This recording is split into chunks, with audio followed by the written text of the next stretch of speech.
오늘 말씀은 창세기 말씀을 함께 나누고자 합니다.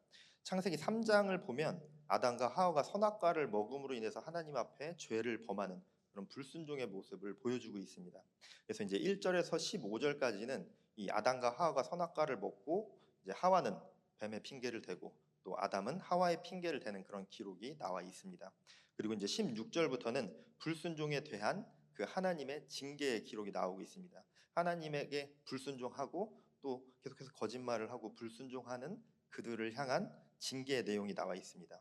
16절을 먼저 보면은요. 화면을 보여주시면 또 여자에게 이르시되 내가 내게 임신하는 고통을 크게 더하리니 내가 수고하고 자식을 낳을 것이며 너는 남편을 원하고 남편은 너를 다스릴 것이니라 하시고 이 하와에 대한 그 죄에 대한 징계의 메시지가 나오고 있습니다.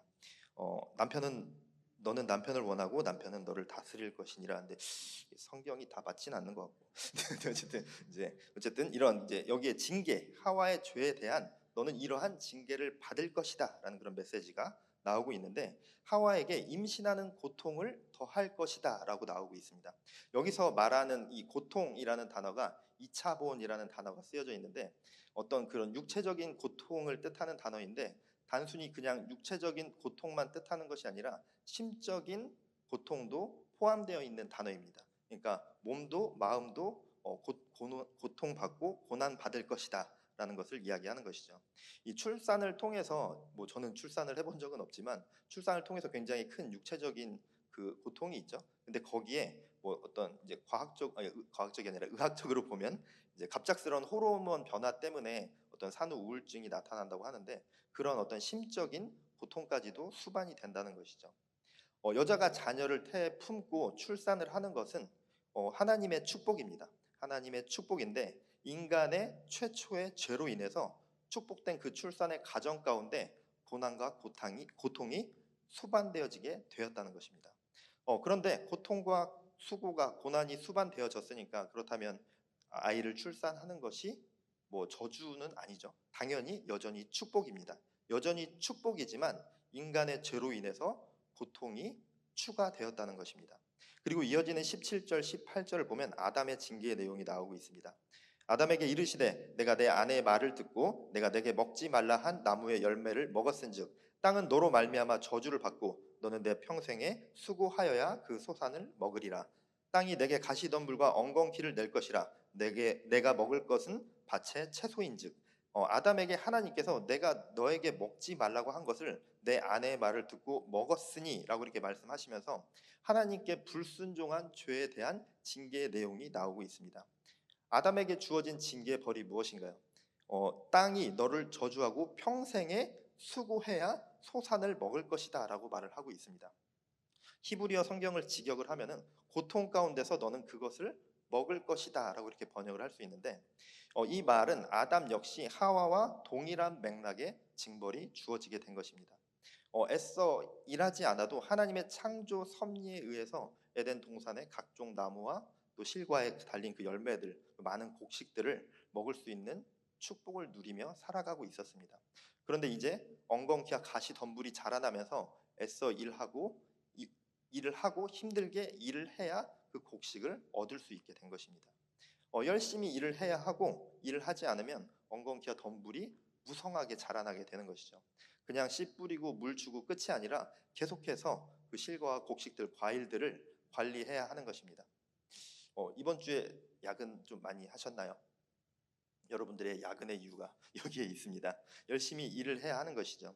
그런데 오해하지 말아야 할 것은 아담과 하와가 에덴에서 그저 놀고 먹고 즐기기만 했던 것은 아니었습니다. 하나님께서 아담과 하와에게 일을 맡기셨습니다. 처음에는 많은 동물의 이름을 짓게 하셨죠. 그리고 많은 동물, 각종 나무들이 있는 그 에덴 동산을 다스리라는 임무를 주셨습니다. 애정과 책임을 그들에게 부여해 주신 것이죠.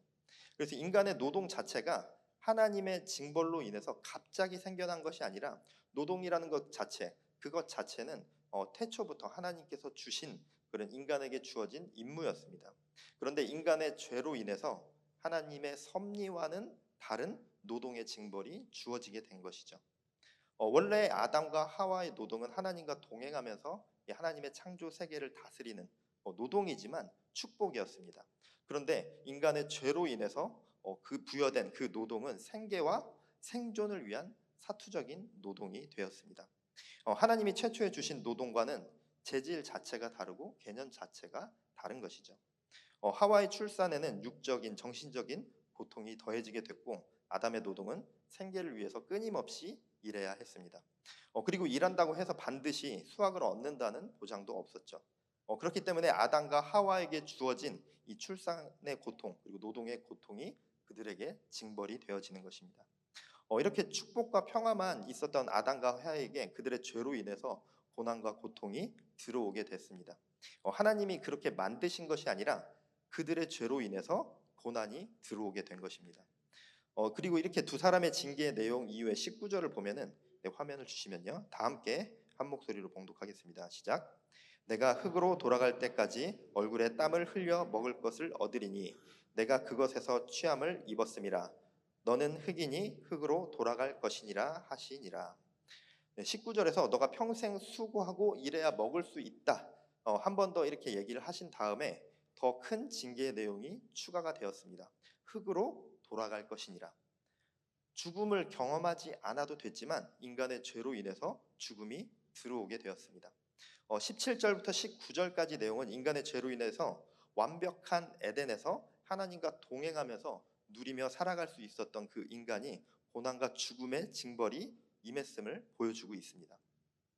하나님은 그들에게 에덴 동산을 허락해 주셨지만 그들의 불순종 그리고 욕심으로 인해서 에덴을 온전히 누리지 못하고 징계가 그들에게 임하여진 것이죠. 그리고 20절, 21절을 이어서 볼 텐데 먼저 20절 말씀을 보면은 하나님이 그의 아내의 이름을 하와라 불렀으니 그는 모든 산자의 어머니가 됨이더라. 지금까지도 저도 하와라고 이야기를 했지만 하와의 이름이 붙여진 것은 20절부터입니다. 결혼식에 가면은 축가로 아마 많이 들어보셨을 것 같은데 이슈가 이샤에게라는 그 곡을 많이 들어보셨을 것 같습니다. 20절 전까지 하와가 여자여라는 뜻의 이샤로 불렸습니다. 그런데 이때부터 여자여가 아니라 하와 모든 산자의 어머니라고 이름 지어지고 불리우게 됐습니다. 이제 내용상으로 쭉 이어서 보면 굉장히 뜬금없어 보일 수도 있는데 아담과 하와가 죄를 범했고 하나님께서 그들에게 어떤 징벌을 주실지를 말씀을 하셨는데 바로 뒤에 나오는 내용이 이제부터 아내 이름을 하와라 지었다라고 이렇게 나오고 있습니다. 그냥 연결되는 그 내용으로만 보면 굉장히 뜬금없어 보일 수도 있는데 이샤 여자라고 불리던 존재가 하와 모든 산자의 어머니라고 불리면서 두 사람이 다시 새롭게 시작함을 의미하고 있습니다. 이 모든 산자의 어머니라는 것이 죄로 인해서 인간에게 죄가 들어왔는데 사망의 권세가 들어왔는데 여자의 후손으로 인해서 부서뜨려질 것이라는 것을 의미하고 있기 때문입니다. 예수 그리스도를 말하고 있는 건데 죄로 인해서 징벌을 받았지만 하나님께서는 아담과 하와가 새롭게 시작할 수 있는 기회와 시간을 허락하신 것입니다. 내용 구조상 뜬금없어 보이겠지만 하와라는 이름을 주셨다라는 것은 하나님께서 그들에게 주는 큰 은혜의 선포인 것입니다. 그들에게 새롭게 시작할 수 있는 기회와 시작을 말씀해 주시는 선포인 것입니다. 그리고 이어지는 21절을 보면은 화면 보여주시고 한 목소리로 봉독하겠습니다. 시작. 여호와 하나님이 아담과 그의 아내를 위하여 가죽옷을 지어 입히시니라. 아멘. 동물의 가죽이 사용됐습니다. 동물의 가죽. 아담과 하와의 죄로 인해서 어떤 동물이 죽음을 당했습니다. 어떤 동물인지 알 수는 없지만 아담과 하와의 그 최초의 죄로 인해서 피 흘림을 당하며 죽음 당했습니다.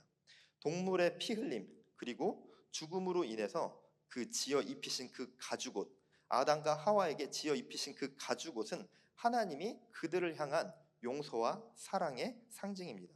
그리고 이것이 동물의 피 흘림으로 드려지는 그 희생 제사의 시작이고 또 피 흘림으로 죄를 사해 주시는 하나님의 섭리를 보여주고 있습니다. 이 가죽옷 자체가 처음으로 성경에서 보여주고 있는 그 그리스도, 예수 그리스도의 예표인 것이죠. 가죽옷은 하나님께서 아담과 하와에게 주시는 용서와 사랑의 상징인 것입니다. 인간이 죄를 범하였음에도 용서와 사랑의 은혜를 보여주고 계신 것이죠.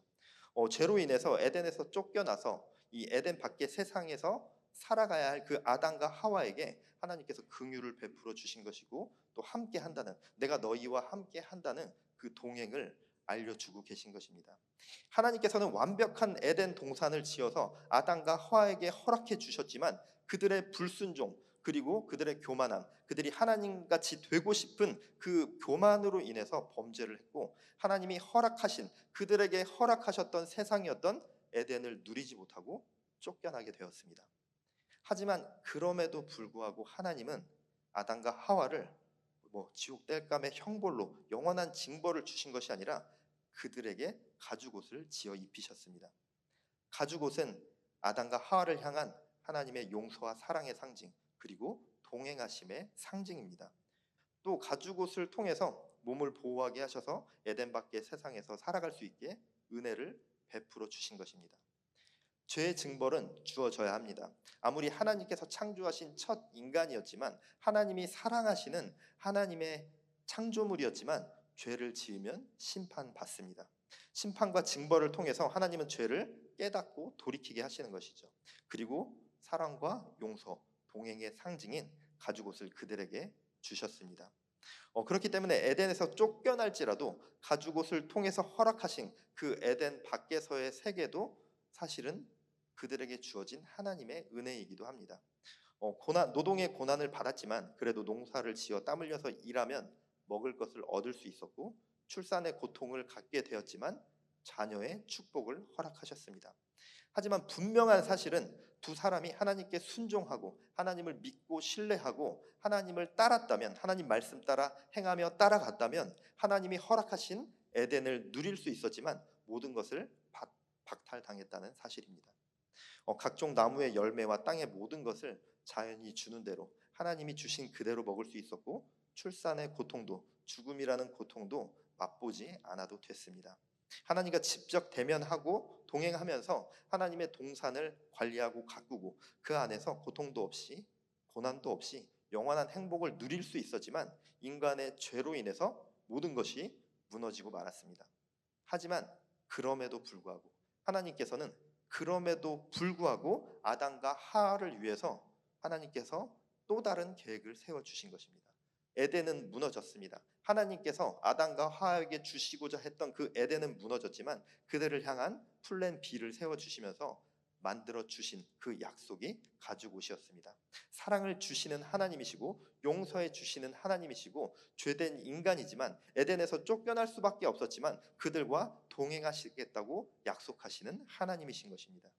하나님의 본래의 뜻이 아담과 하와를 향한 그 본래의 뜻이 내가 그들을 위해서 동물의 가죽옷을 주어야지가 아니었습니다. 아담과 하와에게 주어진 가죽옷은 하나님의 용서와 사랑과 동행의 상징이기도 하고, 또 하나님이 아담과 하와를 향한 하나님의 새로운 다음 계획이기도 한 것입니다. 죄를 지었다고 해서 버리고 포기한 것이 아니라는 것이죠. 하나님은 징계를 주시지만 끝까지 포기하지 않으시고 용서와 사랑으로 아담과 하와를 계속해서 인도해 주고 계신 것입니다. 에덴을 주셨지만 그들의 죄로 인해서 무너졌습니다. 그래서 징계를 주셨습니다. 하지만 징계를 주셨지만 그 다음 계획 또한 하나님께서는 그들을 향해서 만들어 주시고 그들에게 부여해 주십니다. 아담과 하와가 하나님께 가죽옷을 받게 된 것은 그들의 죄 때문이었지만, 반복해서 이야기하고 있지만 가죽옷은 하나님의 용서와 사랑과 동행의 상징입니다. 제가 이제 성경을 보면서 이제 자주 상상하는 이제 똑같은 포맷의 것 중에 하나이긴 한데, 제가 성경 인물들이 이 새롭게 하소서에 나오면 간증을 한다면 뭐라고 할까 이런 상상을 조금 자주 하거든요. 근데 얼마 전에도 제가 이제 삼손이 이제 새롭게 하소서에 나와서 간증을 한다면 뭐라고 말할까 이런 상상을 하면서 이제 수요 예배 때 이제 설교를 나눈 적도 있었는데, 사실 이 최초의 이 상상은 사실 아담과 하와였거든요. 아담과 하와가 이 새롭게 하소서에 나와서 간증을 한다면 뭐라고 간증을 할까 이제 상상이 되는 거예요. 그래서 이제 사회자가 에덴 동산 어땠어요? 그러면 에덴 동산 좋았죠. 뭐 공기도 좋고 막 이렇게 얘기하다가 진짜 많은 성도들이 궁금해하는 건데 그 선악과 사건 어떻게 된 거예요? 이렇게 이제 사회자가 물어보면 그것도 제가 할 말이 많은데 지금 돌아보니까 하나님이 저 가지고 주시려고 선악과 따먹게 하셨더라고요. 이렇게 말을 한다면 어떨 것 같으십니까? 여러분들이 만약에 어느 날 새롭게 하서서에 아담과 하와가 나와서 지금 돌아보니까, 지금 돌이켜서 생각해 보니까 이 가지고 주시려고 선악과 따먹게 하셨더라고요. 이런 말을 한다면, 뭐 상상이지만 어떤 생각이 들 것 같으십니까? 하나님은 에덴을 계획하셨습니다. 하나님은 그들에게 에덴을 주셨습니다. 그리고 그들을 향한 본래 하나님의 계획은 에덴을 창조하시고 인간을 사랑하셔서 그곳을 허락하셨습니다. 받지 않아도 될 가죽옷이었습니다. 하나님이 가죽옷을 주시려고 계획하신 것이 아닙니다. 인간에게 가죽옷을 주려면 동물을 창조해서 좋은 모피가 있는 동물을 만들어서 때려잡아서 인간을 줘야겠다라고 계획하지 않으셨습니다. 그런데 가죽옷을 자신의 마음대로 해석하면서 마치 그 가죽옷이 본래 하나님의 계획인 것처럼, 그래서 자신들이 선악과를 먹은 것이 마치 하나님의 계획하심이었던 것처럼 그런 말을 하는 것을 들었다면 여러분들은 아담과 하와에게 어떤 말을 하시겠습니까? 제가 만약에라고 가정을 하고 얘기했지만 우리의 삶 가운데도 이런 일들이 많이 일어나고 있고 예전에 뭐 일어났을 수도 있습니다. 제가 이제 예전 뭐 여러 간증 프로그램이나 아니면 뭐 함께 했었던 뭐 신학교 동기나 또 청년들의 간증을 실제로 이제 들었었던 내용 중에서도 이런 비슷한 일들은 좀 많이 있었던 것 같습니다. 예전에 이제 어떤 간증 프로그램을 봤는데 어떤 커플이 나와서 이야기를 하는데 쭉 어떤 간증에 대해서 이야기를 하다가 두 사람이 어떻게 만났냐라고 이렇게 물어보는 질문에 이렇게 교통사고가 나서 이제 둘이 이렇게 만나게 됐다는 거예요. 그러면서 이제 마지막에 하는 말이 하나님이 저희 결혼하게 하시려고 교통사고를 나게 하셨다라고 이렇게 얘기를 하더라고요. 이제 사회자도 이제 호응을 해주더라고요. 이제 뭐 사회자니까 호응을 해주겠죠. 그리고 이제 이것도 이제 제가 그 삼손 이제 수요예배 때 설교를 하면서 수요예배 때도 나눴었던 건데 제 신학교 동기 중에 한 명이 이제 처음 신학교 면접을 보면서 이제 같이 3-4명 정도가 들어가는데 그 자리에서 면접을 보면서 거기서 이제 교수님이 이제 질문을 했습니다. 어떻게 하다가 신학교에 오게 됐습니까? 라고 이렇게 질문을 하니까 자기가 직장을 잘 다니고 있었는데 하나님이 직장에서 잘리게 하시더라고요. 그래서 직장에서 잘려서 그동안 하고 싶었던 사업을 시작을 했는데 하나님이 사업을 망하게 하시더라고요. 그래서 하나님이 제가 하는 걸 다 망하게 하셔서 신학교밖에 올게 합게 할 수밖에 없게 몰아가시더라고요. 라고 이렇게 말을 하는 동기가 있었습니다. 우리 예전에 어떤 청년이 또 그 선교 교회에서 선교를 준비하는데 계약직으로 일을 하던 청년이었는데 이제 회사에서 재계약이 이제 되기로 예정이 되어 있었다는 거예요. 근데 와가지고 이제 얘기를 하더라고요. 저 선교 갈 수 있게 됐어요. 그래서, 그래? 허락해 줬어? 아니요. 하나님이 선교 가게 하시려고 계약이 안 되게 하셨어요. 너무 해맑게 얘기를 하더라고요. 그래서 그랬니? 라고 이제 하고 넘어갔는데 어떠십니까? 그냥 제가 경험했던 몇 가지 이야기를 들려드렸는데 하나님이 어떤 두 사람을 결혼시키시려고 내가 저 두 사람을 맺어줘야겠다. 교통사고가 나게 해야지. 얘기 그렇게 해주셨을까요? 본인 또는 상대방의 부주의로 일어난 교통사고가 아니었을까요? 네, 하나님이 어떤 목회자를 세우고자 하시기 위해서 회사에서 잘리게 하시고 사업을 망하게 하시고 그렇게 부르셨을까요? 근데 그 동기가 지금은 한 학기 신학교를 다니고 건설회사를 다니고 있습니다. 그 동기가 건설회사에서 나 건설회사 오게 하려고 하나님이 신학교 다니게 하셨나 봐라고 제발 말을 안 했으면 좋겠다는 생각을 한 적이 있었는데 이제 물론 하나님이 소명의 길로 인도하시기 위해서 고난과 시련을 주시기도 하십니다. 훈련을 주시기도 하시죠. 그런데 자기가 망하고 실패하고 사고 난 것이 그것이 그 이후에 일어난 어떤 좋은 결과랑 연관시켜서 내가 망하고 실패하고 사고가 난 것이 본래 하나님의 뜻이었다라고 말을 하기도 합니다. 하나님이 이렇게 하시려고 나를 망하게 하셨고 잘리게 하셨고 무언가 불발되게 하셨고 사고가 나게 하셨다라고 말을 합니다. 하지만 대부분의 고난과 시련과 사고는 인간의 불순종, 부주의함, 나태, 욕심과 무지함에서 오는 것들이죠. 하나님이 아담과 하와에게 가죽옷을 주고 싶으셔가지고 내가 저 아담과 하와에게 가죽옷을 줘야겠는데 그러면 선악과를 따먹게 해서 내 말에 불순종하게 해야겠다라고 하지 않으셨습니다. 하나님의 계획은 가죽옷이 아니라 완벽한 에덴이었습니다. 아름다운 그 에덴을 창조하셔서 그들에게 주시고자 하셨습니다. 그런데 아담과 하와가 죄를 지음으로 인해서 에덴에서 쫓겨나게 되었고 그럼에도 불구하고 하나님께서 그들을 사랑하심으로 가죽옷을 지어 입히셨습니다. 하나님께서 날 향한 본래 계획을 내가 불순종함으로 그 계획을 망친다 하더라도 그럼에도 불구하고 용서하시고 또다시 날 향한 플랜 B를 계획해 주시는 것이 하나님이십니다. 그리고 단 한 번의 기회로 끝나는 것이 아니라 계속되는 불순종과 무지함이 있다 하더라도 하나님께서는 오래 참으심으로 기회를 주시고 날 향한 계속된 계획을 만들어 주시는 분이십니다. 내가 하나님의 뜻을 외면하고 망쳐버린다 하더라도 날 향한 하나님의 계획 B, C, D, F가 계속해서 주어지는 것이죠. 우리에게 기회를 주시는 것입니다. 깨닫게 해주시는 것입니다. 그렇게 내가 하나님의 뜻을 알지 못한 채 내가 불순종함으로 인해서 플랜 F가 될 때까지 내가 그렇게 가놓고는 하나님의 나에게 F를 주시려고 고난을 주셨나 봐, 이렇게 하나님의 뜻을 마음대로 해석할 때가 있습니다. 고난을 하나님이 주신 것이 아니라 나의 불순종과 욕심으로부터 나타난 것입니다. 물론 당연히 하나님께서 그렇게 계획해 주신 그 플랜 F에도 감사해야 합니다. 그 플랜 F 역시 하나님의 사랑이고 은혜이기 때문입니다. 그렇다 할지라도 우리가 깨달아야 할 것은 하나님이 우리 각 사람에게도 주시고자 하시는 그 에덴이 무엇인지를 온전히 깨달아 알고 분별해야 한다는 사실입니다. 그런데 나의 불순종, 욕심, 무지함으로 인해서 에덴을 누리지 못하고 세상으로 쫓겨납니다. 하지만 계속해서 이야기하지만 그럼에도 불구하고 하나님은 우리에게도 동일하게 나만을 위한 가죽옷을 준비해 주십니다.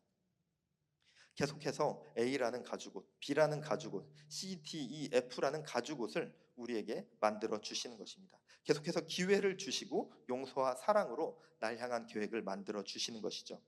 우리의 삶 가운데 여러 번의 정말 많은 그러한, 즉 나를 향한 계획이자 용서하심과 사랑하심이 있습니다. 그런 하나님의 계획 가운데, 하나님의 날 향한 그 계획 가운데 나는 하나님의 계획하심을 어떻게 받아들이고 어떻게 살아가고 있습니까? 아담과 하와에게 주어졌던 그 에덴과 같은, 그들을 향한 그 계획하심과 주어졌던 그 에덴과 같은 날 향한 하나님의 본래 뜻하심과 계획하심이 있습니다. 그것을 깨달아 아시기 바랍니다. 하나님은 나에게 에덴을 허락해 주셨는데 나는 그것을 만족하지 못하고 욕심 부리면서 나에게 주어진 에덴이 아닌 세상의 것을 바라보면서, 다른 것을 바라보면서, 하나님이 금하신 그 선악과를 바라보면서 사단이 유혹하면서 너 저 세상으로 나가봐, 저거 정말 달콤한 거야, 좋은 거야, 너 저걸 취해야지 라고 얘기하는 그 유혹에 빠져서 하나님이 허락하신 것을 바라보지 못하고 만족하지 못하고 불평하고 불만함으로 하나님께 불순종함으로 그 에덴을 자신의 발로 걷어차 버리진 않고 있습니까? 그렇게 스스로 에덴을 버리고 하나님이 주신 그 에덴을 외면하고서는 에덴에서 쫓겨나서 고난받고 고통받고 방황하다가 가죽옷을 바라보면서 기뻐하고 있진 않습니까? 이거 봐, 내 가죽옷 엄청 좋지? 하나님이 주셨어. 하나님이 나 가죽옷 주시려고 선악과 먹게 하셨어 라고 그렇게 얘기하는 삶을 살아가고 있진 않습니까? 날 향한 하나님의 인도하심과 날 향한 하나님의 계획하심을 깨달아 알아야 합니다. 그리고 우리가 하나님과 동행하는 삶으로 나아 걸어가야 하는 것입니다. 하나님이 날 향한 계획하신 원래의 계획, 나만의 에덴을 놓치지 않으시길 바랍니다. 여러분은 몇 번의 가죽옷을 받으셨습니까? 저는 정말 셀 수도 없이 많은 가죽옷을 받은 것 같습니다. 이제 그만 받고 싶습니다. 하나님께서 계속해서 기회를 주시고 내가 하나님이 허락하신 그 기회를 나의 죄와 나의 게으름으로 망쳐버려도 하나님은 기회를 주시고 용서해 주심으로 계속해서 날 향한 그 가죽옷을 만들어 주신다는 것이죠. 그런데 그렇게 나에게 계속되는 가죽옷, 20번, 30번, 40번, 50번의 가죽옷이 나에게 주어졌을 때 난 왜 이렇게 살고 있지? 스스로 자책하고 정죄할 것이 아니라 그 가죽옷이 본래 하나님의 날 향한 계획은 아닐지라도 하나님께서 주신 사랑과 용서와 은혜의 상징인 지금 나에게 주어진 그 가죽옷을 잘 지켜 나가시기 바랍니다. 하나님이 새롭게 세워주신 날 향한 그 계획 또한 내가 지혜롭게 깨닫고 분별하며 붙잡아야 합니다. 본래 날 향한 완벽한 에덴과 같은 하나님의 계획하심은 무너졌을지라도 정죄하거나 좌절하지 마시기 바랍니다. 지금 주어진 그 가죽옷이 지금 나에게 최고의 선물일 수 있습니다. 하나님은 최고의 것으로 그 순간, 그 시간, 그 자리에서 주어 주실 수 있는 최고의 것으로 가죽옷을 만들어 주실 것입니다. 하나님은 우리를 사랑하시고 용서하시는 분이십니다. 그런 우리에게 기회를 주시는 분이십니다. 계속해서 날 향한 계획을 만들어 주시는 분이십니다. 그런 하나님을 믿고 신뢰함으로 하나님의 뜻 가운데 살아가는 광교 꿈의 교회 성도님들 되어주시길 축복합니다.